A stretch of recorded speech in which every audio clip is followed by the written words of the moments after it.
अति जलद व अचूक बातम्यांसाठी पाहत रहा महामीडिया 24 सदैव तत्पर। सुहास राजमाने हा माझा सच्चा मानसपुत्र असून हाच भावी परिषद सदस्य असणार आहे। तरी गावच्या विकासासाठी माझ्या सुहासला जिल्हा परिषदेवर भरघोस मतांनी निवडून द्या, असे आवाहन आमदार अशोकराव माने यांनी मुडशिंगी येथील आयोजित महिला मेळाव्यात बोलताना केले। माने म्हणाले, जसे माझ्या लाडक्या बहिणींनी मला मोठ्या मताधिक्याने देऊन आमदार केले, तसे सुहास राजमाने यालाही येत्या 7 तारखेला कमळासमोरील बटन दाबून विजयी कराल असा ठाम विश्वास आहे। माझ्या राजकीय सामाजिक वाटचालीत सुहास हा अगदी सावलीप्रमाणे माझ्यासोबत राहिला, बापाप्रमाणे माझी काळजी घेतली, म्हणून मी त्याला मानसपुत्र मानतो। आपल्या गावच्या सर्वांगीण विकासासाठी आता एक आमदार, एक जिल्हा परिषद सदस्य आणि एक पंचायत समिती सदस्य अशी जोडी सदैव आपल्या सेवेत राहणार आहे। तरी जिल्हा परिषदेसाठी सुहास राजमानेला आणि मिनल मखदूम यांना मत म्हणजे विकासाला मत, हे कदापि विसरू नका। मी स्वतः निधीची कमतरता भासू देणार नाही। तरी लाडक्या बहिणींनो, देशात आणि राज्यात महायुतीचे सरकार आहे आणि तीच ताकद आपल्याला जिल्हा परिषद आणि पंचायत समितीमध्ये लावायची आहे। आज रुई जिल्हा परिषद मतदारसंघातील आणि माणगाव पंचायत समितीचे वातावरण पाहता आमचे सर्व उमेदवार हे मोठ्या फरकाने निवडून येतील, यात तिळमात्र शंका नाही। माझ्या आणि सुहासच्या बाबतीत गैरसमज नकोत। आम्ही बाप ल्याक एकच आहोत। ये फेविकॉल का जोड टूटेगा नहीं और बटेगा भी नहीं, ये मेरा वाद आहे, असे म्हणत त्यांनी विरोधकांना शालूतून जोडे मारले।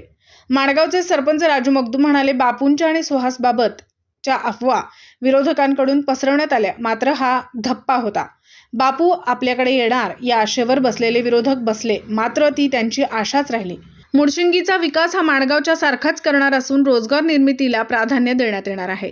यावेळी आमदार अशोकराव माने, दीपक शिंदे सरकार, अनिरुद्ध शिंदे सरकार, साजणीचे सरपंच शिवाजी पाटील, माणगावचे सरपंच राजू मखदूम, सुहास राजमाने, अतिग्रेचे उपसरपंच भगवान पाटील, सारंग पाटील, अझहर पेंढारी, ग्रामपंचायत सदस्य विनायक इंगवले, शिवाजी भोसले, नंदा पाटील यांच्यासह महिला भगिनी मोठ्या संख्येने उपस्थित होत्या। कार्यक्रमाचे सूत्रसंचालन प्रशांत कुंभार यांनी केले। पण तिथे गेल्यानंतर बापूने त्यांना जसं जोर करायचं तेवढं, कारण बापू 100% दिसायला साधे असले तर बापूंचा स्वभाव हा अतिशय हुशार असे बापू होते।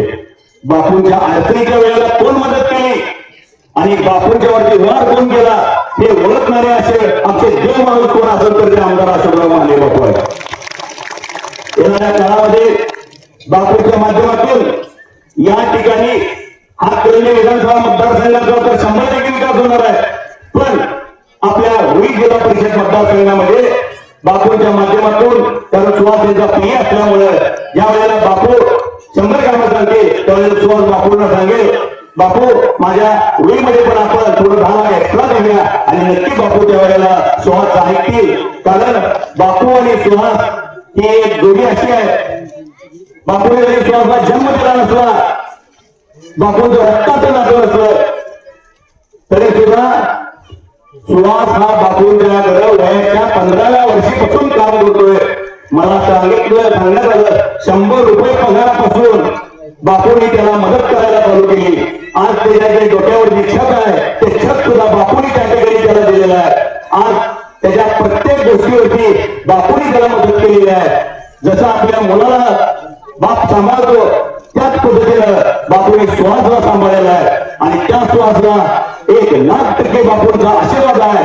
बापूंचा सुहासच या ठिकाणी निवडून येणार आहे। उद्याच्या येणाऱ्या 7 तारखेला मी तुम्हाला विनंती करतो की उमेदवार सक्षमपणाने त्यांनी आज 20-25 वर्ष काम केलं आहे। माझा पिया असला तर देखील तो प्रचंड असं सामाजिक काम करणारा चळवळीतला कार्यकर्ता आहे आणि म्हणून ही अतिशय सक्षम हे उमेदवार आहे। त्या भागाचा विकास केल्याशिवाय राहणार नाही आणि त्यासाठी त्यांना निवडून देण्याची गरज आहे। माझ्या बहिणीने आता सांगितलं की आम्हाला रोजगार संधी द्या। अहो, रोजगार संधी एवढी प्रचंड आहे, तुम्ही फक्त पुढे वळायचं काम करा। मी सांगतो नेटिंग गार्मेंटचं तुम्ही काम चालू करा। अनेक महिलांनी अनेक ठिकाणी सांगितलं की टेलरचे मुलं आहेत पुरुष मंडळी करतात प्रत्येक गावागावामध्ये। मी असं आव्हान केलेलं आहे आमच्या त्या सक्षम महिला भगिनी त्यांनी देखील अशी दुकानं चालू करा। नागरिक मी राजू मखदूम साहेब प्रचंड मदत करायला तयार आहे, दुकानं घालून द्यायला तयार आहे, साहित्य द्यायला तयार आहे। तुम्ही अशा पद्धतीने रोजगाराच्या म्हणजे आज आम्हाला नेटिंग गार्मेंटसाठी आज त्यांना विजयी करा. सुहास राजेमाने सक्षम आणि कार्यक्षम उमेदवार म्हणून आहेत, त्यांना तुम्ही विजय करा. भाजप हे आज आपल्या देशात जगात आज फार महत्वाचं हा पक्ष आहे. कमळ हे चिन्ह आहे आणि म्हणून कमळाच्या चिन्हावर तुम्ही बटन दाबावं आणि इतक्या उच्चांकी मताने निवडून द्या की जिल्ह्यामध्ये त्या मतदारसंघाचा फार मोठा लौकिक झाला पाहिजे. त्यामुळे काय मला बोलणार आमच्या विजय करावा अशी तुम्हाला आव्हान करतो. तर मग चला सबस्क्राईब करायला विसरू नका महामेडिया 24 न्यूज चॅनलला. महामेडिया 24 सदैव तत्पर.